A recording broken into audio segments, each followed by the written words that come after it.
Record children from St Winifred's School in Lewisham, South East London.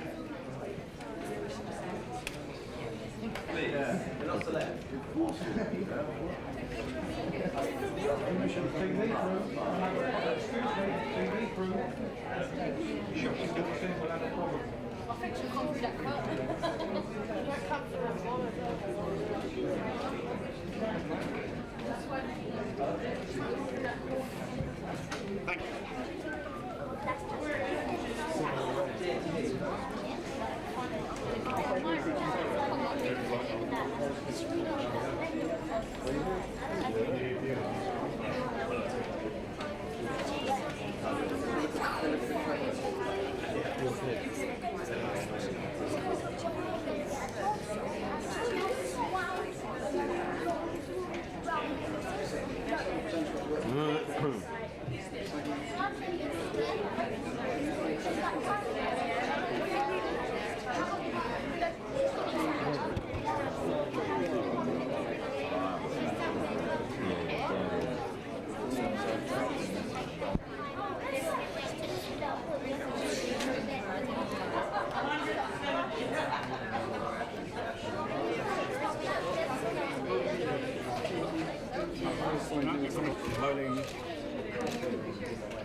St. Winifred's? Yeah. Okay. Oh, you're really good at answering all at the same time. And are you all in the same grade? No? All right. Do I have to guess ages? 6, 7, 8, 9, 10? Don't be insulted if I just said you were 6 and you're really 10. Right? Well, how old are you? Someone say something. Oh, you're all 10. Wow, 9, 10, 11. Okay, good. All right. Well, have any of you read the book? Or is that my job to read it to you? Yeah? Did you read any of my other books? Yes. Did you read The English Roses? Yes. Did you like it? Yes. Even the boys? That's all right. My son likes it too. Don't feel bad. All right. Well, I'm happy to read this to you. You have to really want me to. Do you really want me to? Yes. God. This is not very good for my confidence, you know. One thing that I love about this book is the illustrations. Did you guys get a chance to look at these pictures? They're so beautiful, don't you think? I just want to jump inside this world and fly around on a magic carpet with Abdi. Anyways, okay. And you're going to have to stop clicking your cameras because I can't screen. Okay. Please. We'll get some photos after she's done with the reading. We'll get some solo shots. And then maybe after I finish reading, we can all go shopping together afterwards, right? Okay. Saw some really cute shoes by the elevator. Okay. Why don't you guys come over here? Fill up that empty space. All right. Long ago, in a land far away from the one we know, where sand and mountains stretched as far as the eye could see, and snake charmers wandered the streets, there lived a little boy named Abdi. Abdi was an orphan who was looked after by an old family friend named Eli, who owned a jewelry shop. Eli was no ordinary jeweler. People came to him from near and far to have their precious gems made into exquisite necklaces, rings, and bracelets. It was said that Eli possessed magical powers, since every person who purchased or was given one of his unique ornaments was blessed with good fortune. It was Abdi's job to greet the customers, serve them mint tea, and sweep the floor at the end of the day. There were 2 simple rooms at the back of the shop, where Abdi and Eli shared their meals and slept. Eli taught Abdi many things: how to navigate the stars, how to make lentil soup, and most important, how to be happy. Eli was a great teacher, and Abdi was an eager student. They were the best of friends. This is Eli, by the way, in his jewelry shop. This is Abdi navigating the stars.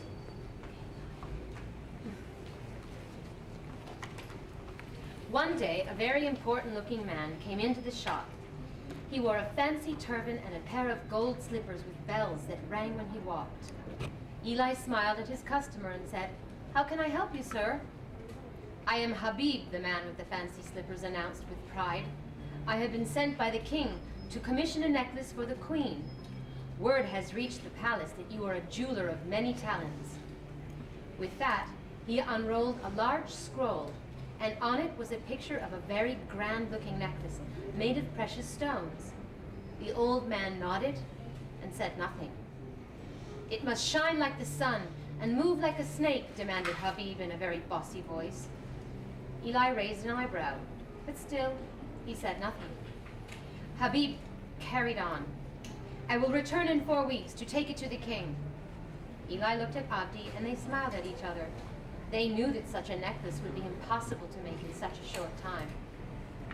At last, he spoke to Habib. "Everything I make is made with love and takes time.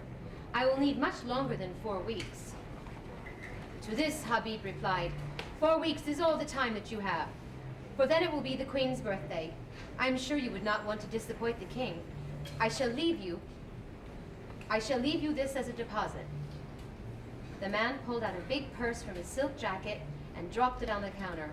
Then he spun around on his fancy shoes and walked out of the shop. Old man turned to the boy and said, "You're going to have to work very hard, Abdi." "We?" asked Abdi. "Yes, we. I cannot do a job like this on my own. I will need your help," said Eli. But Abdi knew that it was not possible for the old man to make the necklace in the time he was given. He had watched him carefully over the years, and Abdi was sure that it would take much longer to make something so splendid. He tried to reason with Eli.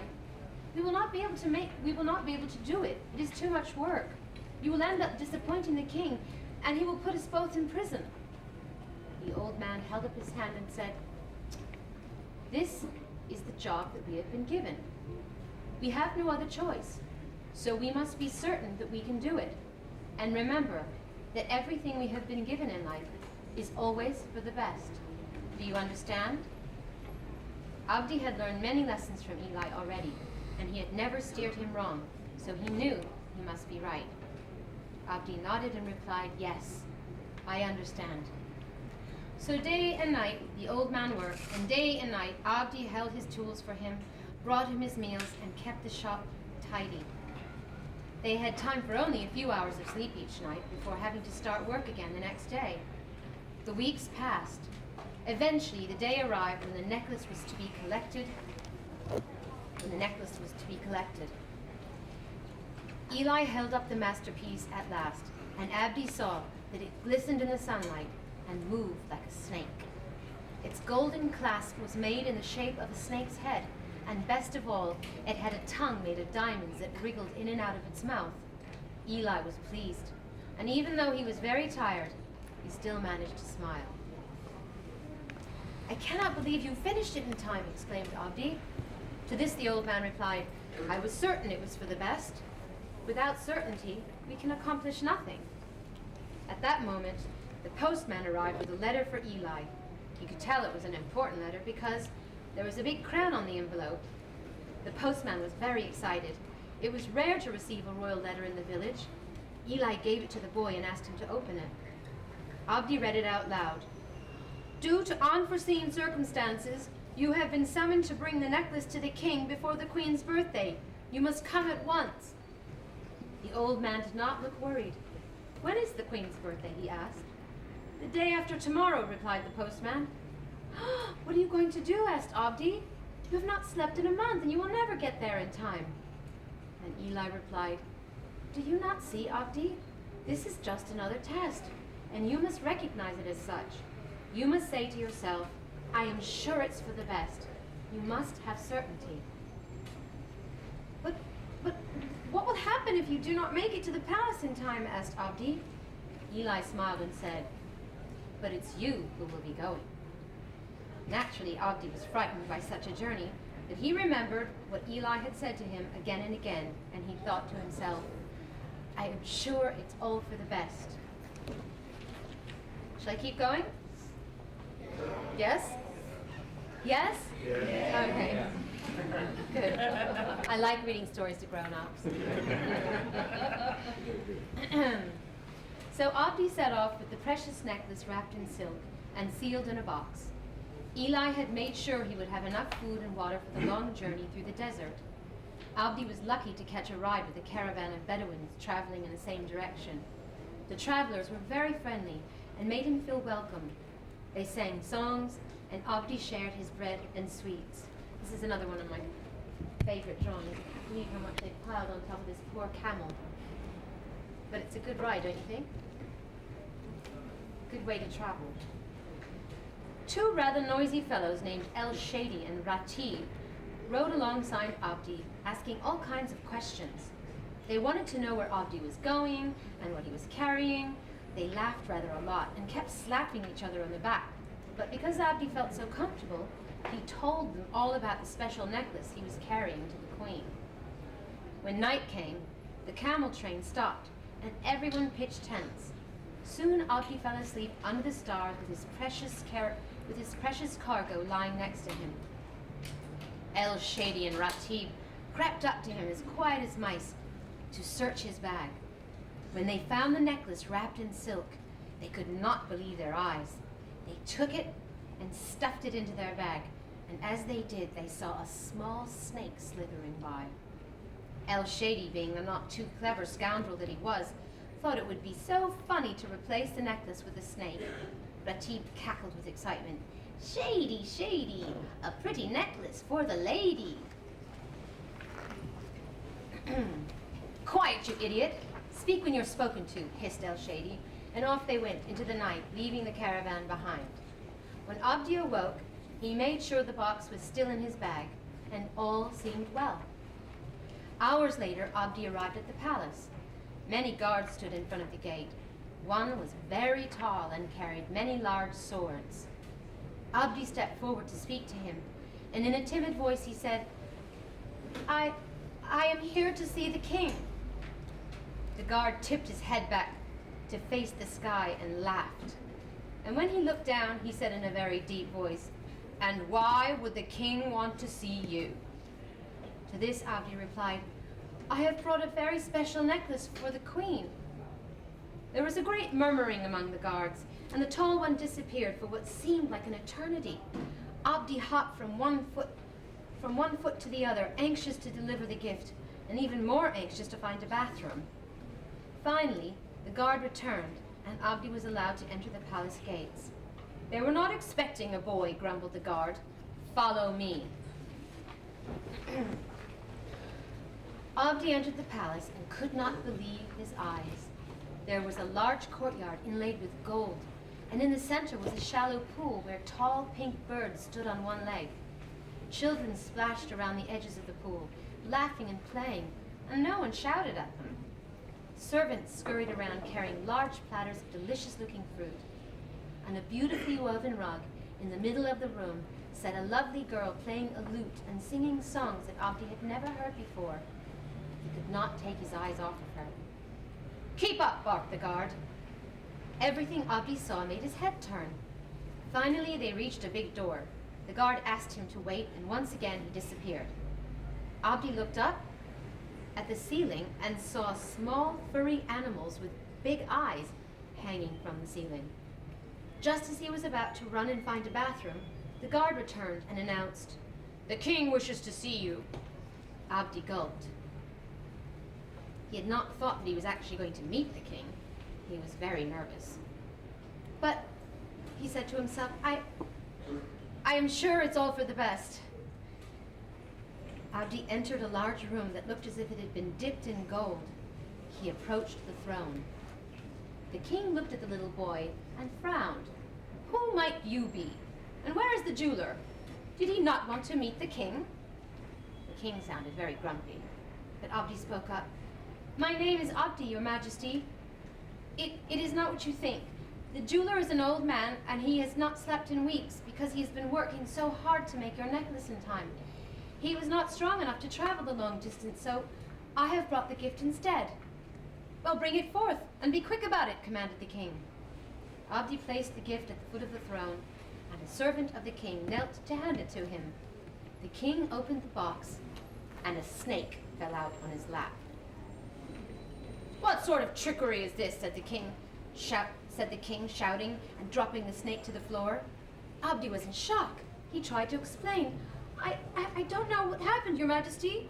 When I left my village, I was carrying the most beautiful necklace in the world. Arrest the boy and throw him into the dungeon and let him keep his precious gift, shouted the king as he stormed out of the great hall. This is a beautiful picture too, don't you think? I love these animals. I'm not sure what they are. They're kind of a cross between cats and birds. They're cool, aren't they? Abdi could feel fear rising up within him, but he remembered what Eli had taught him. No matter how bad things might seem, he had to believe that this was all for the best. Abdi held on tight to this advice, but the guards still threw him into the dungeon. Abdi tried to look on the bright side and remain positive. At least now, he could go to the bathroom. 1 whole week went by, and poor Abdi had nothing to eat or drink except a few scraps of hard bread and some dirty water. What little he had, he shared with the snake, who had become a very good friend. Not every snake is a snake in the grass, you know. Suddenly, Abdi heard the key turning in the lock, and a familiar voice coming from the other side. The door opened, and there stood Eli with a twinkle in his eye. "Are you all right, my son?" he asked. "Yes," replied Abdi, "and very happy to see you." Eli embraced him and whispered in his ear, "Good, because we are going to see the king. Now where is your snake?" Abdi went over to the corner of his cell and picked up his new friend, who was coiled around himself to keep warm. Outside, the guards waited impatiently to take them to the king. When they were led into the great hall, Abdi could feel a mixture of anger and fear in the air, but Eli did not seem bothered by it, so Abdi decided to ignore it. The king sat on his throne next to the queen and spoke to Eli. "I had heard that you were the best jeweler in the land. That is why I entrusted you with this royal task, and you have the impudence to send me a boy with a snake." To this the old man replied, "1,000 pardons, Your Majesty, but what the boy has brought you only appears to be a snake. If you place it on your good queen's neck, you shall find that it is, in fact, a necklace." "Do not mock me," shouted the king. Eli tried to reassure him. "Oh, the snake is not poisonous, Your Majesty, and I swear to you that no harm will come to Her Royal Highness." The queen, who was sometimes braver than the king, looked at Eli and smiled. "I would like to try it on," she said in a very calm voice. The king looked surprised, but he did not want to upset his wife, so he nodded to the old man to obey the queen's wishes. The queen stood up, and Eli walked behind her to place the snake around her neck. In an instant, the snake turned into a brilliant and blinding strand of the most exquisite diamonds and rubies that Abdi had ever seen. The clasp was a snake's head made of gold, with a tongue made of diamonds that wriggled in and out of its mouth. The queen was overcome with joy. "I have never seen anything so lovely. What a wonderful birthday gift," she said, as she ran to kiss the king, who was now so surprised he could hardly speak. But also, he was very happy. "You have done well, very well indeed," the king exclaimed to Eli, admiring the smile on the queen's face. "You shall be greatly rewarded." Immediately, a box of gold coins and jewels was brought forth for Abdi and Eli, and soon they were sent on their way. This time, Abdi made sure he went to the bathroom first. They traveled home by caravan, the same way Abdi had come. Abdi wanted to ask Eli so many questions, but before he had a chance, the old man spoke. "The power of certainty is without limits. In life, there will be many tests you will have to face. You must hold on to the belief that everything that happens to you is for the best. Soon night fell, and the caravan stopped to pitch their tents and rest until morning. Eli fell asleep, but Abdi stayed awake thinking about what the old man had said.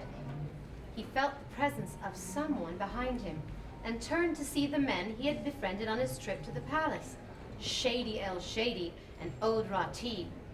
They were wearing new clothes and some smelly perfume. I wonder where they got those clothes. Fancy meeting you here, said El Shady in his most pretend-friendly voice. Yes, fancy, echoed Ratib, for he never had any ideas of his own. The men tried to not look surprised, as Abdi told them everything that had happened, how he had given the king a snake, and how the snake turned into a necklace, and how the king had rewarded him with gold. El Shady and the Rat Man thought it was the best story ever. They rolled around in the dirt for hours, laughing and tearing their new clothes. Finally, El Shady decided there was no time to lose. He slapped Ratib on the back of his head, and they both ran off in a flurry of dust.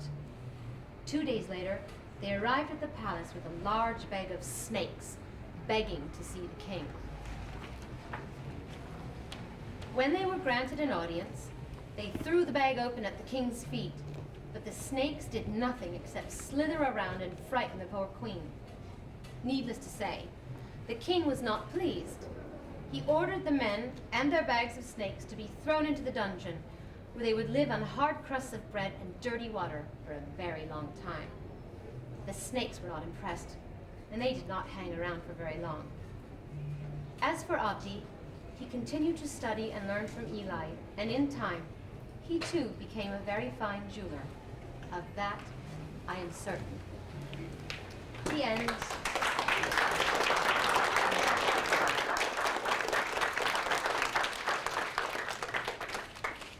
So, did you like it?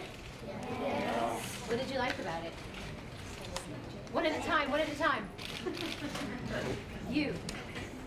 No, just say one thing. The necklace? Go ahead. I like those monsters and they look weird. The what? They're like birds and stuff. They Oh, look the weird. like the black panthers with wings on them. Yeah, they're cool. Yes? I like the snake turned into the necklace. Yeah, that's my favorite part. Right, that was what I was going to say. You what? That was what I was going to say. That's what you were gonna say? Great minds think alike. Go ahead. I like a type story. It's a bit of a Yep. Well, that's really what the story's about, isn't it? And I'm sure you guys have had those moments in your life where something happens to you and you're upset about it, right? And you have to find a way to be positive, right? Go ahead. I like the illustration. Yeah, they're beautiful. The ending? You mean how the snake turns into a necklace? Or how the bad guys get thrown into the dungeon? Yeah. I like that too. Anybody else? Go ahead. I like the Which part?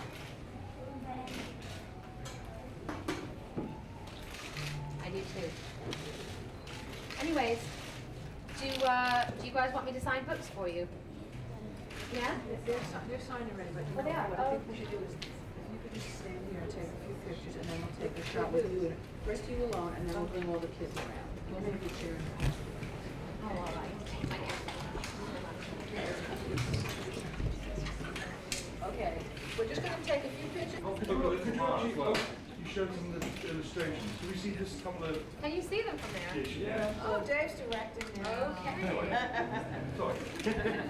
Well, Big Okay, Dave this can. is my absolute Your favorite. favourite? All right, right. Favorite one. It's the one where Augie's in the dungeon and the snake's on his turban and the camels are around him. I love that picture. How do the kids compare to your average audience? We're not doing any questions, sorry. Okay, kids. Excuse me, madam. Could you hold it close so we see the cover, but close to your face, please? If you could hold it up a bit higher. Thank you very much. Bit closer in a bit. Thank you very closer. Thank you very much indeed. Thank you. Okay, all right, Just get the everybody. kids with Madonna. Please don't leave me alone up here.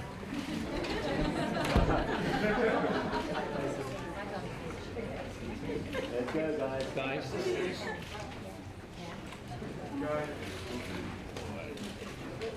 That's a big thing. And smile. There we go, guys. School picture. I'm there for the school. And then everyone look and see Madonna as well. Everyone look, that's it. Look it up. Yeah.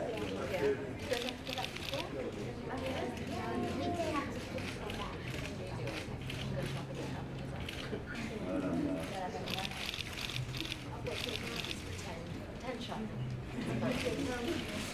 Okay. Thank you very much. Thank you, everybody.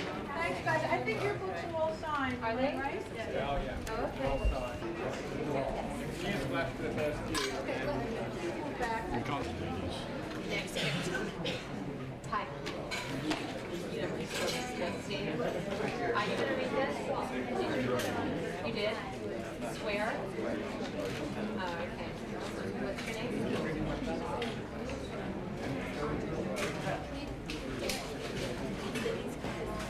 Sure.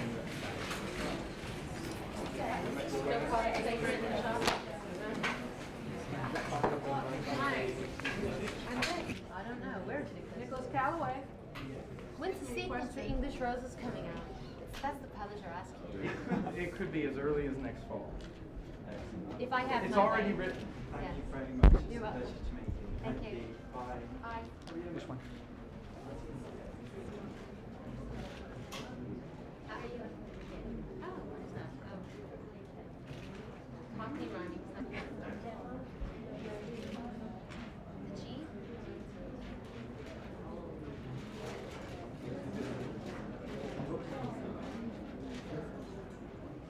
My pleasure. Sure. Nice to meet you. So?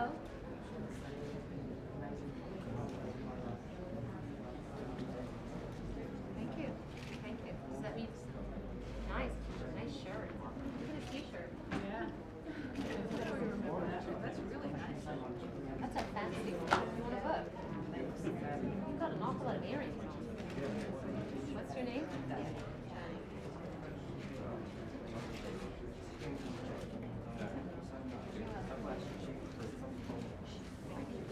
Sure. It's a nice old piece. You're welcome. Nice to meet you. Lots of very grown-up children. Hi. To who?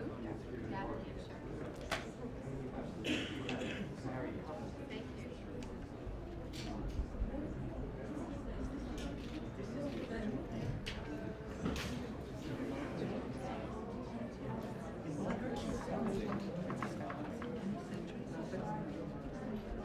What's your name? Hi, Nicholas.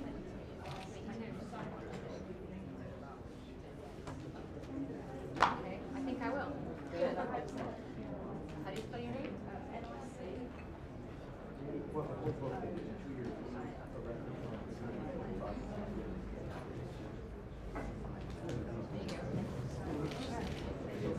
Sure, you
Wave!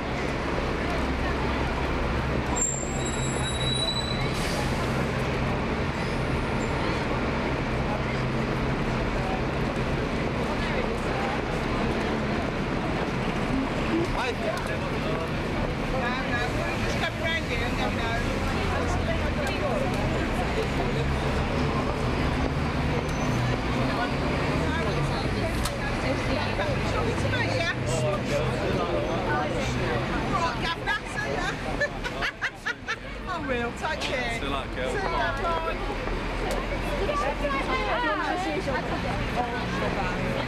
bye.